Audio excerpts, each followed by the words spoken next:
তৃণমূল কংগ্রেসের সংখ্যালঘু সেল এবং যুব তৃণমূল কংগ্রেসের উদ্যোগে বিরা চৌমাথায় হল মহতী রক্তদান শিবির, স্বাস্থ্য শিবির সহ একাধিক কার্যক্রম।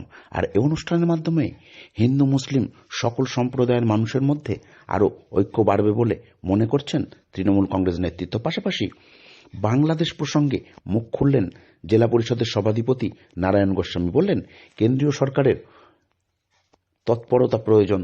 এ প্রসঙ্গে তিনি ঠিক কি বললেন এবং কি বললেন দত্তপুকুর ২ নম্বর গ্রাম পঞ্চায়েত উপপ্রধান শোনাবো।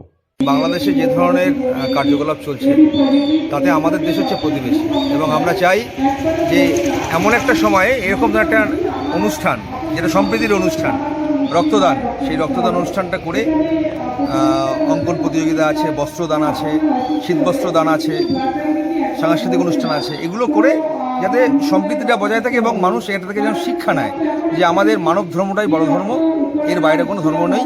আর একটা কথা মাথায় রাখতে হবে যে অপরাধীর কোনো জাত হয় না, তার একটাই জাত, সে অপরাধী। সংখ্যালঘু সেলের উদ্যোগও হচ্ছে, সবাই মিলে কোঅপারেট করে করা হচ্ছে। আমাদের একটাই কাজ, মানুষকে সেবায় নিয়োজিত করা।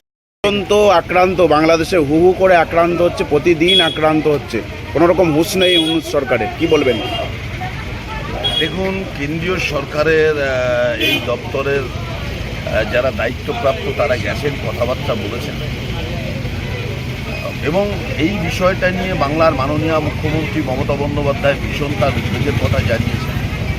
পশ্চিমবঙ্গ বিধানসভাতে তিনি জানিয়েছেন, যেটা ঠিক নয়, এবং গোটা পৃথিবীর মানুষ কিন্তু বাংলাদেশে যারা সংখ্যালঘুর উপরে অত্যাচার করছেন তাদের বিরুদ্ধে রুখে দাঁড়িয়েছে।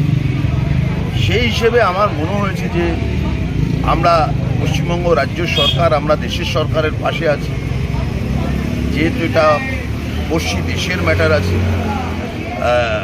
এক্সটার্নাল অ্যাফেয়ার্স ডিপার্টমেন্টের সঙ্গে আমরা থাকব।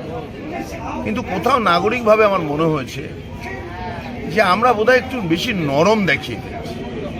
এটা আমি we are Indian, I am Indian, সেই জায়গায় দাঁড়িয়ে আমার মনে হয়েছে যে কোথাও বোধহয় কেন্দ্রীয় সরকার আরেকটু শক্ত হাতে বিষয়টা মোকাবিলা করলে ভালো লাগতো, অনেকেই খুশি হতেন, এবং এতে আমাদের গণতন্ত্র আরও শক্তিশালী হতো এবং বাংলাদেশেরও গণতন্ত্র প্রতিষ্ঠা।